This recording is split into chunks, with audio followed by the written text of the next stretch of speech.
Hello everybody, welcome back to Erndale's. Well, it's been quite the week. I have been concentrating on some stitching only. It's been only a stitching week, and I'm excited to show you what I've been up to. But first, let's have a little look at Olive. She got her bear, and I've had several messages from her mom since saying how much she absolutely loves this bear, carries it around all the time, and has called it Bear. Bring it back over here, Olive. Huh? Bring it over here. Pull right here. Pull here? Pull here. Here. Pull.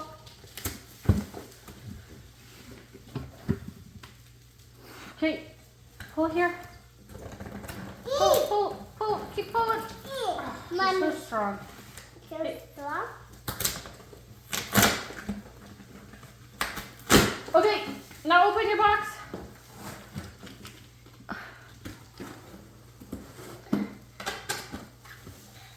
Good job. Good job. Whoa, what is in there? No. You don't know. Stuff in it. Look. No. Look, stop. Bring that over here. What is this in there? I don't know what's in there. Can you?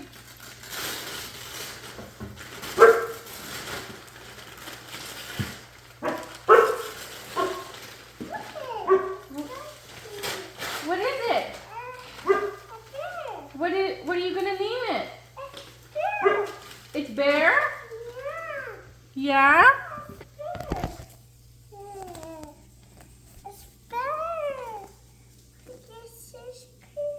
Isn't she adorable? She just is so cute, and I'm so happy that Bear finally made it to her.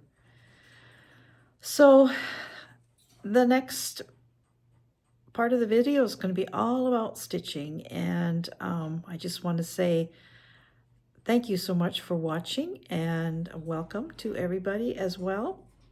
And I hope you enjoy my video today, and thank you so much for watching, and I will see you again next week. So like I said in my intro, I have been just stitching this week. I have done no knitting at all, not even a little.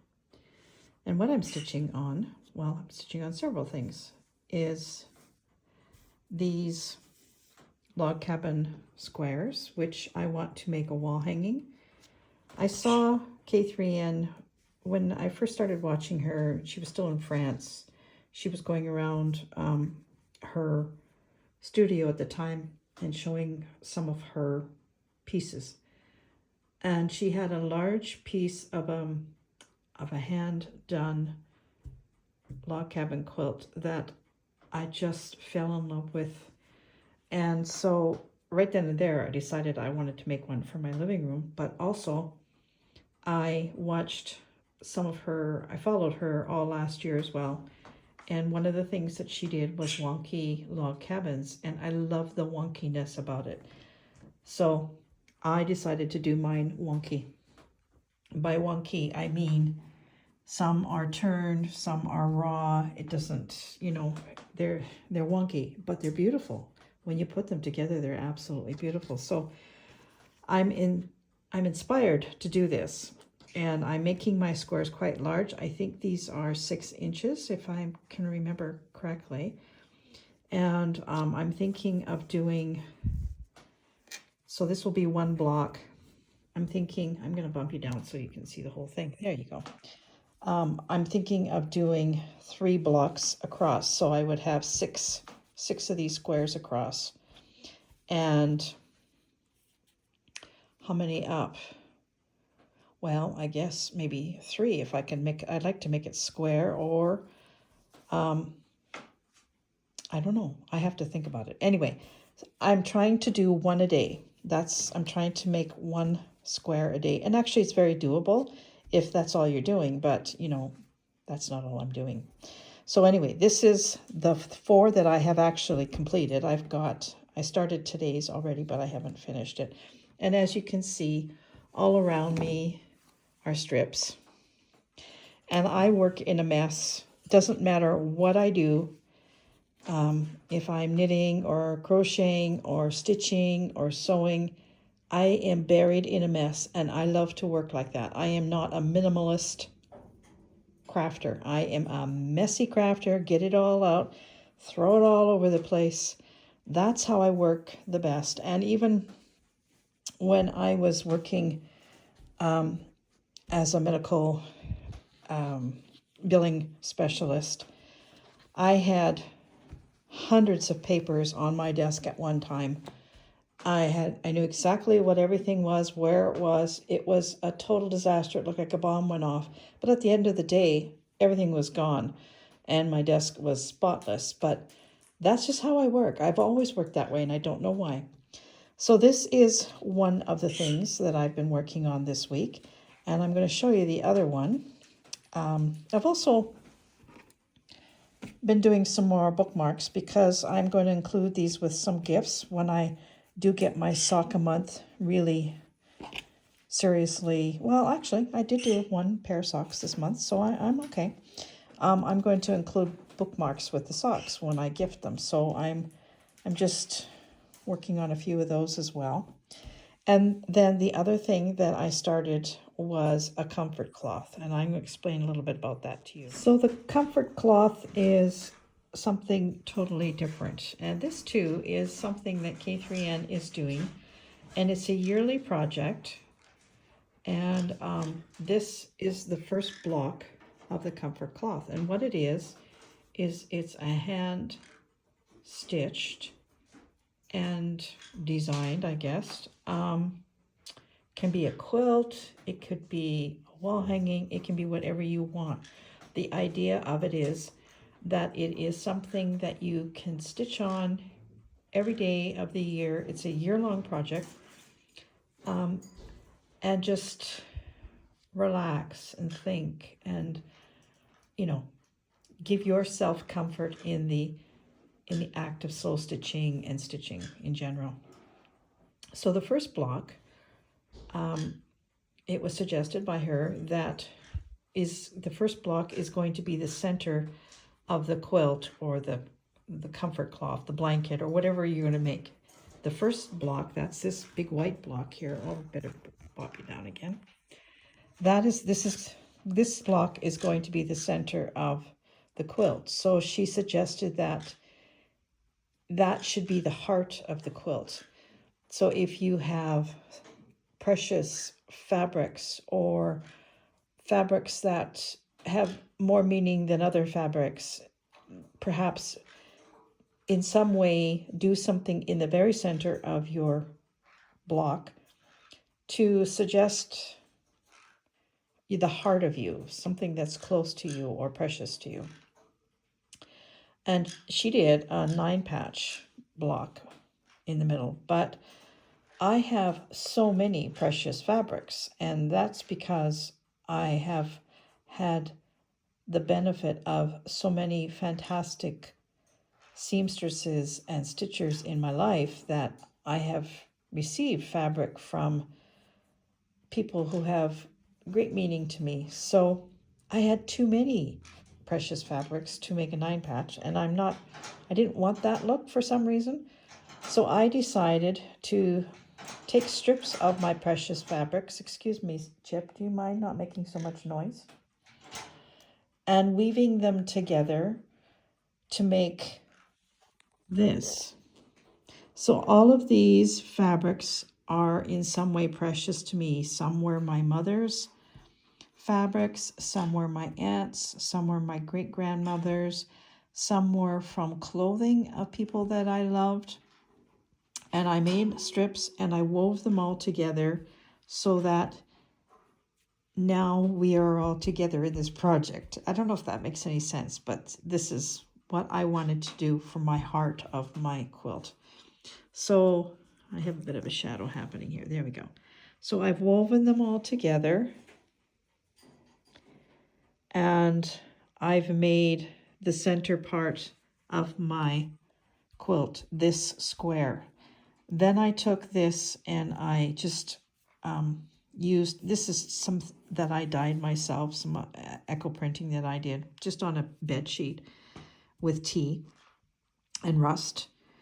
I just decided to frame that out. And then I thought, I have all of these are from my great grandmother's quilt.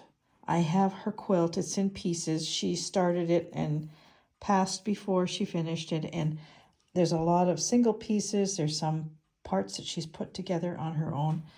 And I thought, these little pieces of cloth mean so much to me. Why don't I sort of go around this now and turn it into a flower? And I can see now looking, I should swap this one for this one. It's very good actually to look at your work through the lens of a camera or a phone, and you see things that you could change. And I'm just thinking I might want to change this and this. Let's see if I'm right. Oh yeah, much better. Okay, so anyway, this is sort of where I'm at with this now. This is all down onto this backing cloth. These are not, I'm just playing around with these, and I've had different layouts sort of what I wanted to do because they are an odd shape.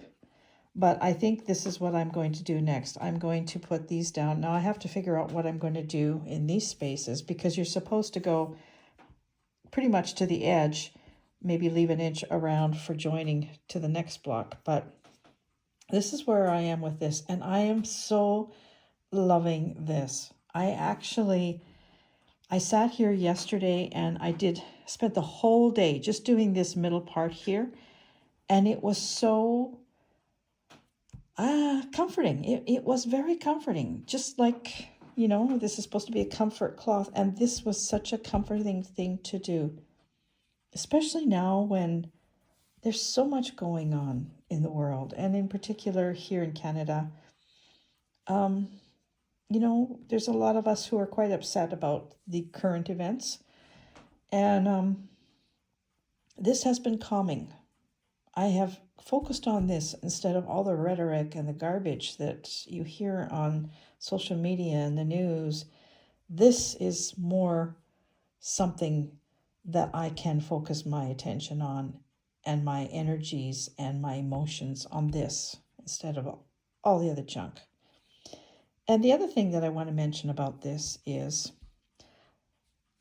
I went to the library this week and I got a bunch of books. And one of the books that I got is The Dressmakers of Auschwitz by Lucy Annington.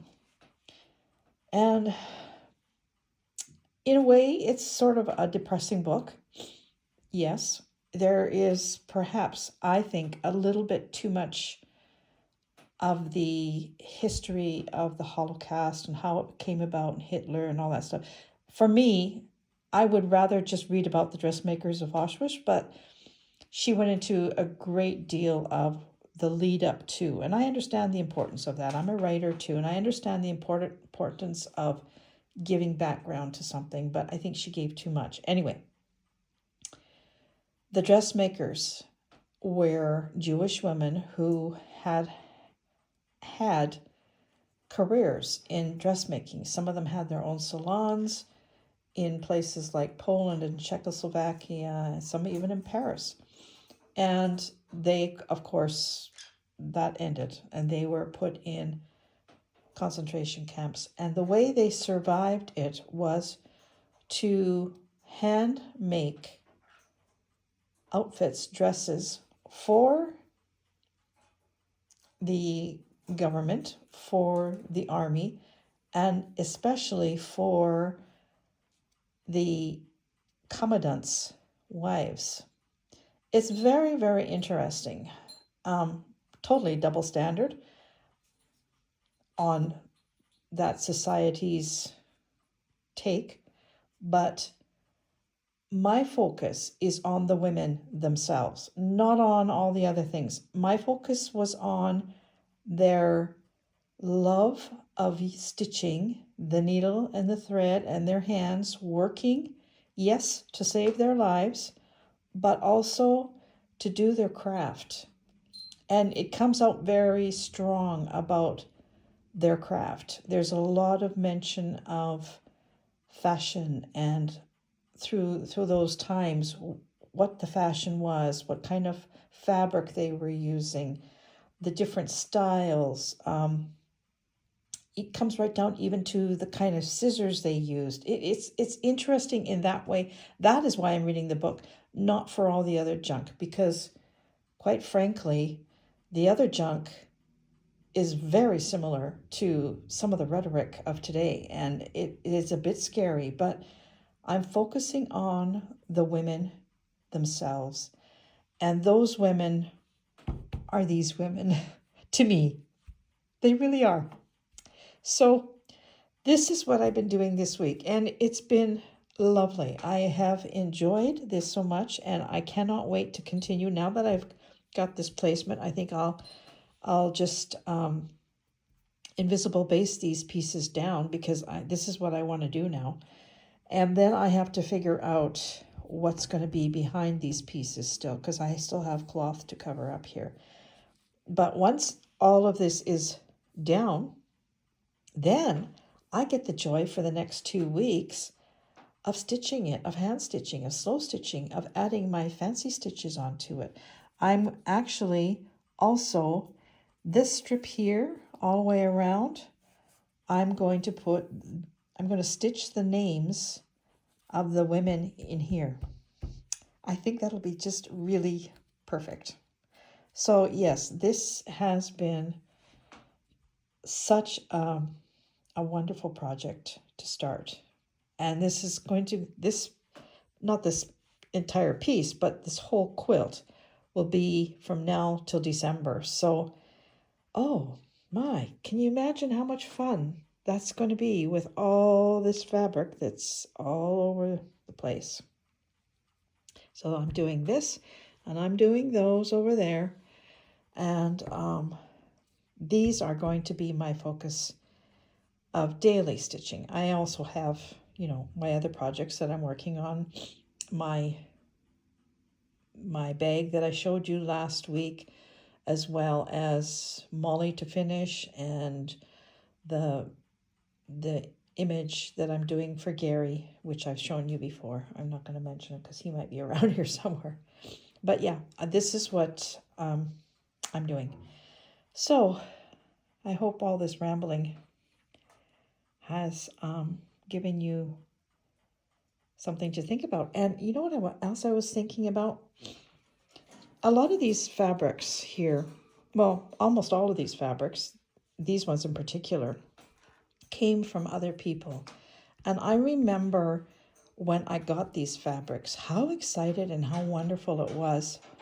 Like, there's nothing better than somebody else's fabrics. Chip, quit. Just trying to get out.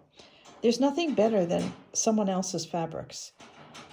And I was thinking, would it not? I mean, I have so much. Wouldn't it be fun to kind of do a fabric swap? Like, even, this kind of thing. This is old. This was my great-grandmother. She was making this quilt in the 40s. And a lot of this is so thin.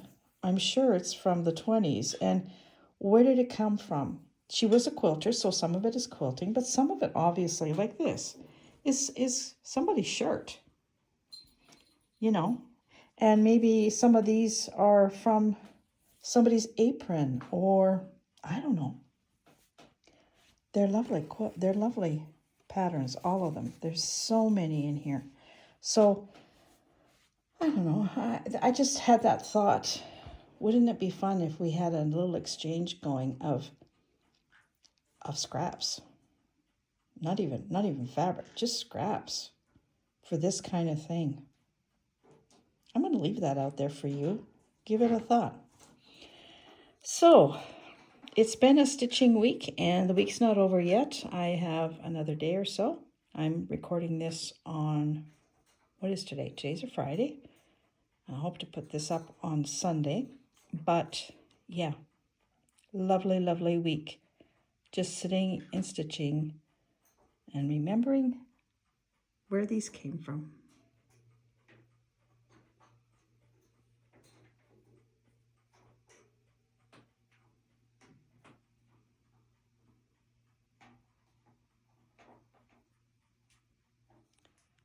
Well, I have my final piece. It's not stitched down yet. I have to invisible baste all of this, but I sort of changed my mind on writing the names here. Instead, I'm going to write the names on these neutral spots. But I find it really odd and actually kind of great that I ended up with a flower. How did I start with a square? Nowhere near thinking about flowers. I was just thinking about women and people that I love and stitching and fabric. And then, thanks to great grandma, I ended up with a flower, which is, yes, this is so me. So the center of my quilt is going to be my loved ones and a flower. Well, anyway, this is not going to look like this. I'm going to augment all of this with stitching, fancy stitching, embroidery stitches. You know, it's going to look way different, but it's going to look fantastic. I'm so excited now. I have to baste all this down so I can get the pins out, and then I can start doing my stitching. Oh gosh, I love this. Let me know what you think. I'm very interested to know, you stitchers out there, what you think of this piece. So I'll just explain, because I've explained all of these, but I haven't explained these. This is a piece of an old doll dress, as is this. And this are the same piece. And look at, it's got all the, what they call this? I can't remember. This is the same doll dress as that. And this is the same doll dress as this and this. So there's doll clothes in here as well.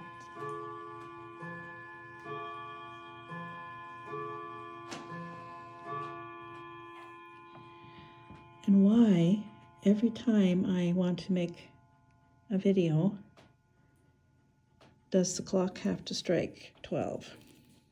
Now you're wondering why I wouldn't iron this out, because when I get it stitched, it's gonna look different. You're not gonna even notice all these wrinkles and things. So there we go. I'm pretty happy with this.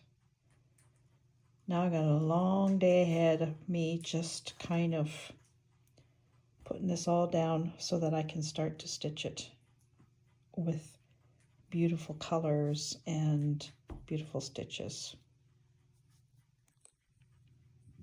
And it's a flower. Really? How did that happen?